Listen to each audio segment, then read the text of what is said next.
Direito de indemnidade. Right of indemnity.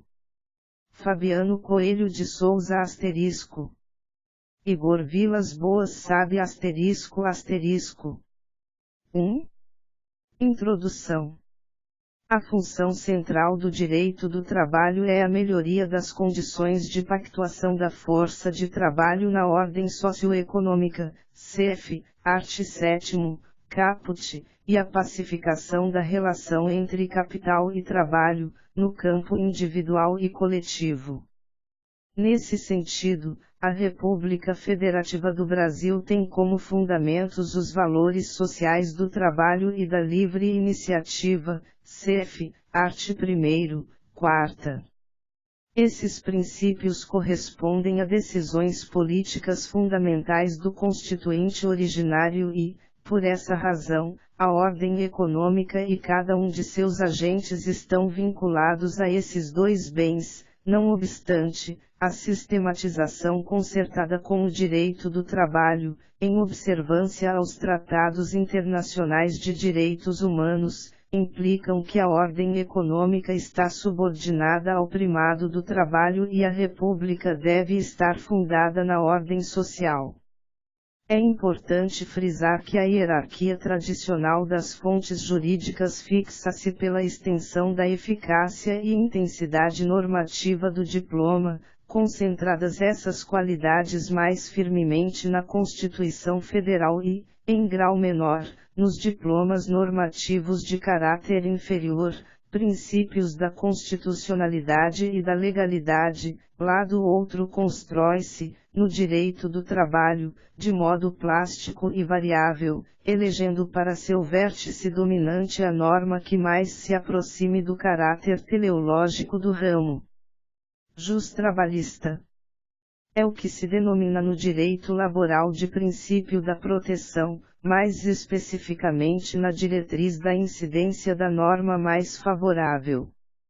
É o que também se extrai do diálogo das fontes, em que as normas jurídicas não se excluem supostamente porque pertencentes a ramos jurídicos distintos, mas se complementam, permitindo a utilização de normas alheias ao campo laboral de modo subsidiário, como admite expressamente a CLT, no art. 8º, 1º.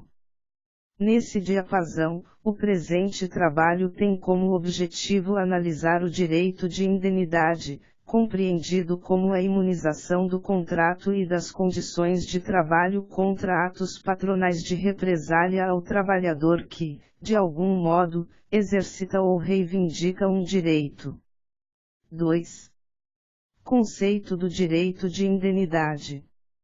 O direito de indemnidade consiste na garantia pela qual o trabalhador pode exercer livremente um direito fundamental sem sofrer represálias por parte do empregador.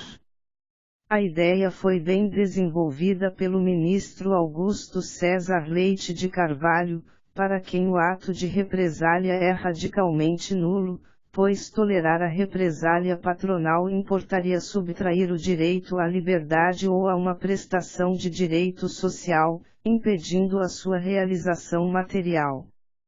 Na distinção clássica entre direitos e garantias, formulada pelo direito constitucional, a indemnidade trata-se de garantia, e não de direito, pois não se materializa como um bem jurídico pertencente ao indivíduo mas, sim, viabiliza a efetividade destes bens tutelados ao trabalhador.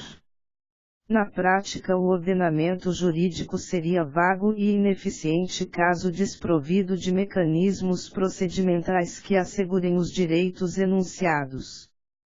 Como expressa Álvares Alonso, a represália é bem visível na despedida em razão do ajuizamento de ação judicial, mas não se resume a tal conduta, podendo envolver despedidas, sanções disciplinares, transferências, remoções, alteração funcional, privação de complementos salariais, entre outras circunstâncias, que podem ocorrer em qualquer fase do contrato de trabalho, seja antes, durante o seu desenvolvimento ou após sua cessação.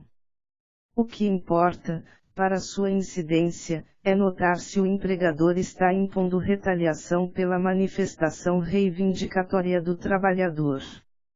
Admitindo a amplitude da garantia de indenidade, a jurisprudência do Tribunal Superior do Trabalho apresenta, por exemplo, precedentes repreendendo condutas patronais de represália ao exercício do direito de ação e ao exercício do direito de greve, deferindo, inclusive, a reintegração do trabalhador prejudicado. Tais julgamentos são importantes porque explicitam que a nulidade do ato de represália conduz a efeitos inibitórios diversos, incluindo a possibilidade de retorno ao trabalho.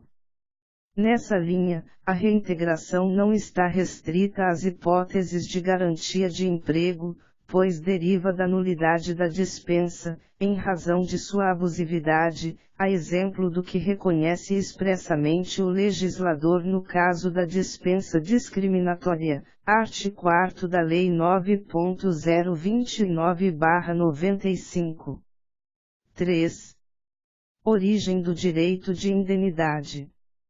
A indemnidade, tem amplo destaque no Tribunal Constitucional da Espanha, primeiro reconhecendo a conduta de represália como sendo um ato discriminatório, para, em seguida, reconhecer que tal conduta patronal também viola o direito constitucional à tutela efetiva.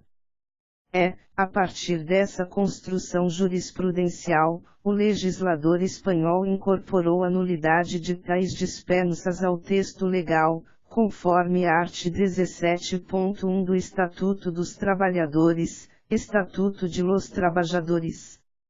A síntese da referida norma informa que serão nulas as decisões do empregador que imponham um tratamento desfavorável aos trabalhadores como reação ante uma queixa efetuada na empresa ou uma ação judicial destinada a exigir o cumprimento do princípio da igualdade ou da não discriminação.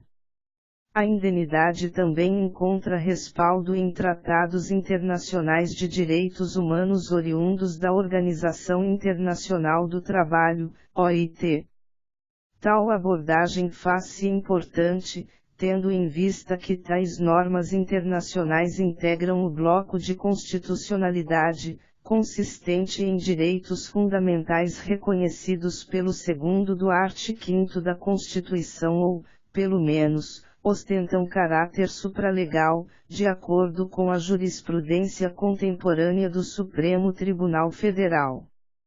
Com isso, cabe na aplicação e interpretação da norma jurídica a realização do controle de convencionalidade, procedimento pelo qual a validade das normas internas é auferida mediante o confronto com os tratados internacionais de direitos humanos, prevalecendo a regra que revelar-se mais favorável ao sujeito da proteção, que no caso no direito do trabalho é o trabalhador.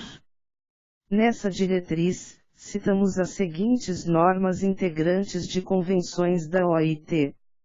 A Convenção 158, sobre o término da relação de emprego por iniciativa do empregador, cujo art. 5º, c., prevê, entre os motivos que não constituirão causa justificada para o término da relação de trabalho a apresentação de uma queixa ou participação em procedimento estabelecido contra o empregador por supostas violações de leis ou regulamentos, ou apresentação de recurso perante as autoridades administrativas competentes.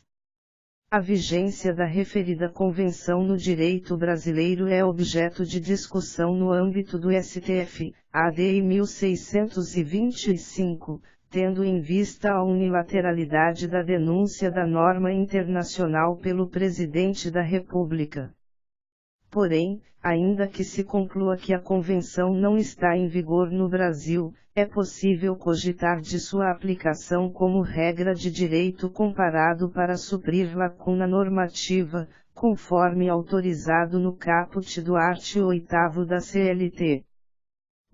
A Convenção 155, sobre a segurança e saúde dos trabalhadores, indicando no art. 5º, e, a necessidade de que a Política Nacional Laboral de Segurança e Saúde deverá levar em consideração a proteção dos trabalhadores e de seus representantes contra toda medida disciplinar empreendida pelo empregador em razão de conduta obreira reivindicatória em matéria de meio ambiente do trabalho.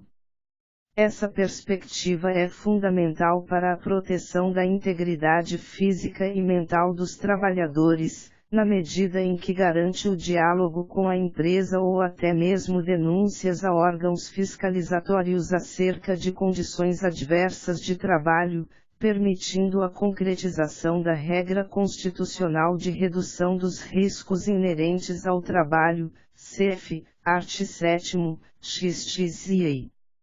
Não obstante, a Convenção 111 da OIT tem sido invocada nos casos envolvendo indenidade, haja vista que a conduta patronal abusiva configura ato discriminatório. É que a conduta obreira de reivindicar um determinado direito não constitui critério razoável de discriminação, seja para permanência no emprego ou para manutenção de uma determinada condição de trabalho. Assim, o direito de indenidade possui forte origem no princípio da igualdade e na proibição de discriminações, notadamente com fulcro ao pleno acesso à justiça. 4. Fundamentos da indenidade e respaldo jurídico no Brasil.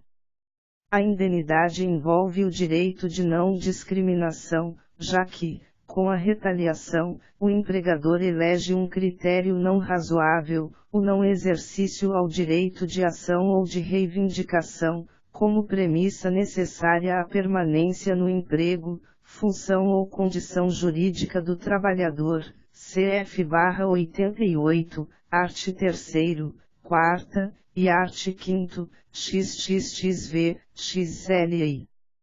Por isso, a jurisprudência trabalhista brasileira vem utilizando a Lei nº 9.029/95 para instrumentalizar a garantia de indenidade, conferindo imunidade ao trabalhador que reivindica seus direitos, em oposição a represálias patronais injustificadas.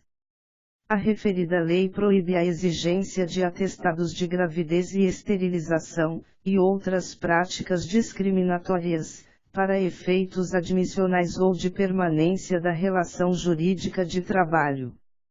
No entanto, importante frisar que a aplicação e alcance desta lei demandou alguns esforços hermenêuticos. Em sua redação original, a lei mencionava, art. 1º, a proibição de adoção de prática discriminatória e limitativa para efeito de acesso à relação de emprego ou sua manutenção, por motivo de sexo, origem, raça, cor, estado civil, situação familiar ou idade, com a ressalva de proteção às crianças e adolescentes, cf. art. 7º, STI. Com isso, discute-se se alguma situação discriminatória não captada expressamente pelo legislador estaria ou não albergada pela disciplina legal. A questão era saber se o rol de discriminações proibidas pela lei seria exaustivo ou exemplificativo. Sempre compreendemos que o rol era meramente exemplificativo, porque a discriminação está, antes de mais nada, subordinada aos ditames da Convenção 111 da OIT, sobre discriminação em matéria de emprego e ocupação.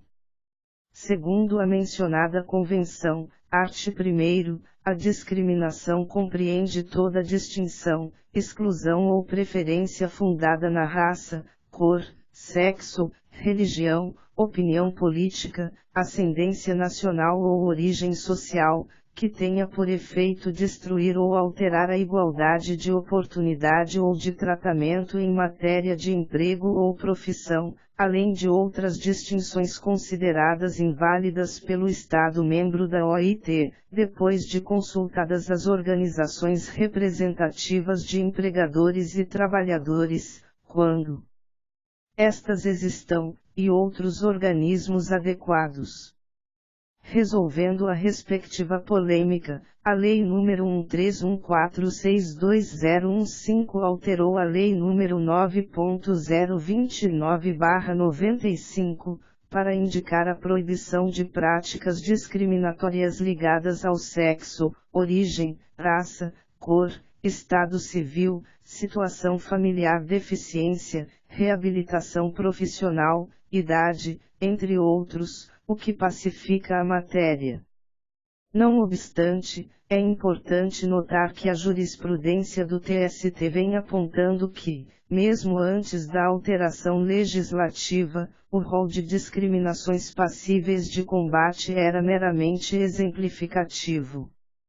Assim, considerando a represália patronal violadora da indenidade como ato discriminatório, será aplicável o artigo 4º da Lei 9.029/95, pelo qual a nulidade da conduta implica, além da indenização por dano moral, na opção do empregado em ser reintegrado, com o pagamento dos salários e demais vantagens do período de afastamento ou receber indenização compensatória. Cabe frisar que tal opção cabe ao trabalhador prejudicado. A norma deixa uma dúvida, afinal, se o empregado discriminado pleitear indenização compensatória, em lugar da reintegração no emprego, qual será o limite final da apuração da indenização? 3 interpretações possíveis aparecem. A. Seria devida à apuração dos salários e vantagens pecuniárias desde o desligamento irregular até a data da propositura da ação, por ser este o momento em que o empregado faz a opção pela indenização. B. A apuração seria dos valores devidos da data do afastamento até a data da primeira decisão que considerou o caráter discriminatório do desligamento, por invocação da diretriz fixada na súmula número 28 do TST, já cancelada, a indicar que no caso de se converter a reintegração em indenização dobrada, o direito aos salários é assegurado até a data da primeira decisão que determinou essa conversão. C. A apuração será feita até a data do trânsito em julgado, momento em que seria apurado o valor da indenização. Temos que a terceira solução apresentada, melhor condiz com o sentido protetivo do direito do trabalho, regra do indúbio pro operário, além de traduzir efetivo combate à discriminação nas relações de trabalho. Assim, tal entendimento é mais adequado por revelar a efetiva indenização substitutiva, caso o trabalhador opte pela reintegração, terá a apuração dos salários e demais vantagens até o retorno ao emprego, o que, em geral, ocorrerá após o trânsito em julgado. Se optar pela indenização compensatória, esta deve corresponder à dobra do valor que receberia ao ser reintegrado, premissa que só será observada caso haja apuração pecuniária da data do desligamento até o trânsito em julgado da ação que reconheceu o caráter discriminatório da despedida. 5. Defesa coletiva dos trabalhadores por meio da garantia de indenidade. A indenidade instrumentaliza a proteção dos direitos fundamentais à não discriminação e à tutela judicial efetiva. Assim, tratando-se de defesa de direitos fundamentais, o Ministério Público do Trabalho possui legitimidade para ajuizar ação civil pública para combater condutas patronais inadequadas. O protagonismo processual do MPT neste campo está assegurado pelos artigos 127, caput, e 129, terceira e nona, da Constituição Federal C/seus artigos 83, incisos I, segunda, terceira, e 84 da Lei Complementar 75/1993 e 81, 82, e 91 do Código de Defesa do Consumidor Microsistema Coletivo. Podemos citar como exemplo a atuação do MPT quando visa anular e impedir a prática de atos discriminatórios da empresa, concernentes em dispensa e sanções de caráter pecuniário a empregados que ajuizaram reclamação trabalhista e não aderiram ao acordo judicial proposto pela empresa. Além do Ministério Público do Trabalho, o sindicato da categoria profissional também ostenta legitimidade para atuar em ações que visam combater atos patronais de represália ao exercício ou reivindicação de direitos pelos trabalhadores. É que a Constituição Federal, art. 8º, 3ª, estabelece que cabe ao sindicato a defesa dos direitos e interesses coletivos ou individuais da categoria, inclusive em questões judiciais ou administrativas. Assim, como, inclusive reconhecido pela jurisprudência do Supremo Tribunal Federal, a legitimidade do sindicato para atuar como substituto processual na defesa de interesses individuais dos trabalhadores lesados é ampla, o que alcançaria a repressão a atos violadores da garantia de indenidade. 6. Ônus da prova quanto à violação da indenidade. Em geral, seria inviável provar a intenção discriminatória ou de represália do empregador, por traduzir aspecto psicológico de difícil demonstração. Por isso, a jurisprudência vem apontando que o desligamento em seguida ao ajuizamento de ação trabalhista presume-se discriminatório, cabendo ao empregador demonstrar um motivo de ruptura contratual diverso da represália presumida. Nesse diapasão, a nova norma contida no art. 818 da CLT dispõe sobre 3 critérios de distribuição do ônus da prova no processo do trabalho: o critério tradicional estático, o critério dinâmico imposto por norma jurídica, normalmente invertendo o ônus da prova, o critério facultativamente adotado pelo juiz para a inversão do ônus da prova, segundo as peculiaridades do caso concreto, com fundamento no princípio da aptidão da prova. Na hipótese de discussão de violação da garantia de indenidade, o princípio da aptidão probatória incidiria para possibilitar a inversão do ônus da prova, mediante decisão fundamentada do juiz e com a oportunidade de produção de provas pelo empregador, contra quem recairá o encargo processual, art. 818, 1 graus, da CLT, incluído pela Lei nº 13.467, de 2017, em observância ao contraditório, ampla defesa e não surpresa. Não estamos a defender a exigência de prova de fato negativo pela empresa, e sim, a prova de legitimidade para o ato considerado presumivelmente de represália.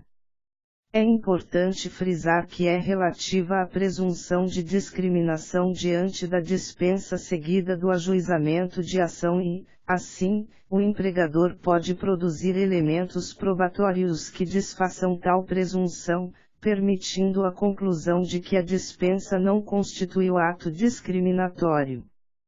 Para melhor elucidar a temática, listamos situações que parecem nos legitimar a despedida do reclamante, sem que se caracterize a prática discriminatória, cujo ônus de prova é do empregador.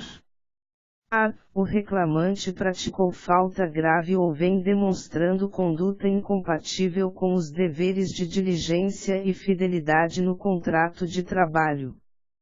Aqui recuperamos a ideia de que a reivindicação de um direito pela via judicial ou extrajudicial, não imuniza o contrato de trabalho contra o legítimo exercício do poder empregatício, pois o trabalhador não está dispensado das obrigações inerentes ao próprio contrato de trabalho.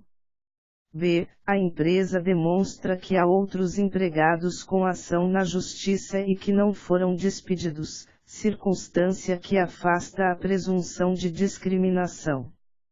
Assim, tal prova é um indício de que não houve um ato de represália. Não obstante, o ônus probatório quanto ao efetivo ato de discriminação passa a ser do trabalhador.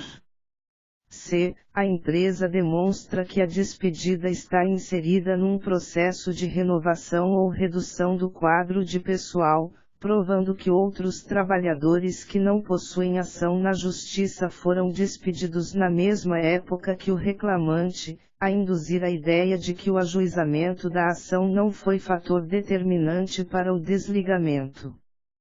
Por fim, citamos que não se pode condenar e reprimir a despedida após o exercício abusivo do direito de ação por parte do trabalhador. Assim, julgado improcedente o seu pedido com imposição de condenação por litigância de má-fé, em especial por alteração da verdade dos fatos, CLT, art. 793b, segunda, sem desprezar a polêmica que envolve o tema, parece-nos que a despedida, ainda que motivada pelo processo judicial, será tida por legítima. É que, nesta hipótese, não se trata de mera represália patronal ao exercício do direito de ação, mas, sim, reação legítima em romper o contrato de trabalho de empregado que produziu, com seu comportamento processual ímprobo, a quebra da necessária fidúcia como elemento de manutenção do contrato. 7. Situações a atrair a aplicação do direito de indenidade. Após compreensão do Instituto, listamos situações que atrairão a aplicação da garantia de indenidade. A empresa ameaça dispensar os empregados que não desistirem de reclamações trabalhistas ajuizadas, cabendo destacar que tal situação foi objeto do primeiro julgamento da SD e do TST, afirmando a garantia de indenidade, em decisão cujo relator foi o ministro Ives Gandra da Silva Martins Filho. B. A empresa dispensa o empregado pelo fato de depor em processo trabalhista na condição de testemunha, conforme é vedado pelo art. 729 da CLT. C. A empresa dispensa o empregado por razões de ordem político-partidária. D. O tomador de serviços que interfere na exclusão do trabalhador de seu contrato de prestação de serviços em razão do ajuizamento de reclamação trabalhista contra o antigo contratado, o que demonstrará que a garantia de indenidade também presta-se a garantir a empregabilidade do indivíduo contra eventual condutas abusivas em processo seletivo de emprego ou ruptura. E, o rebaixamento de função em virtude do empregado não ceder à pressão patronal para desistir de ação judicial. Assim, ressaltamos que a incidência do direito de indenidade pressupõe analisar, caso a caso, se o empregador está impondo retaliação injustificável pela manifestação reivindicatória do trabalhador. 8. Conclusão. O direito do trabalho possui um eixo norteador de toda a sua estrutura, qual seja, a melhoria das condições socioprofissionais do trabalhador. Por isso, a interpretação das normas deve passar por um filtro de constitucionalidade e convencionalidade, em necessária e imprescindível vedação ao retrocesso social. Nesse sentido, a Constituição Federal de 1988, os tratados internacionais de direitos humanos oriundos da Organização Internacional do Trabalho, e a legislação ordinária, buscam harmonizar o capital e o trabalho. Não obstante, sobre o aspecto da hierarquia das normas, o direito do trabalho possui interpretação diversa do direito comum, à medida que prevalecerá na pirâmide hierárquica aquela norma que melhor expresse e responda ao objetivo teleológico central justrabalhista, ou seja, o critério da norma mais favorável ao hipossuficiente. Nessa senda, é importante frisar que o direito do empregador de dispensar imotivadamente o empregado, art. 7º, e, CF, bem como exercer os poderes diretivos na condução de seu empreendimento, não são absolutos, e devem ser sopesados em harmonia dos demais bens jurídicos preservados pela ordem constitucional. Assim, a garantia do trabalhador de reclamar judicialmente contra as violações dos seus direitos laborais deve ser assegurada em face de medidas de retaliação que ameacem a sua permanência no emprego, sob pena de inviabilizar a atuação do Poder Judiciário no curso das relações de emprego. Da mesma forma, a participação no exercício do direito de greve, na reivindicação de melhores condições ambientais de trabalho ou no cumprimento e efetivação de um determinado direito perante o empregador, merecem a proteção adequada do ordenamento jurídico. É o que prevê a garantia de indenidade, pela qual o trabalhador pode exercer livremente o direito fundamental de reivindicação, na esfera judicial, inclusive, sem sofrer represálias por parte do empregador.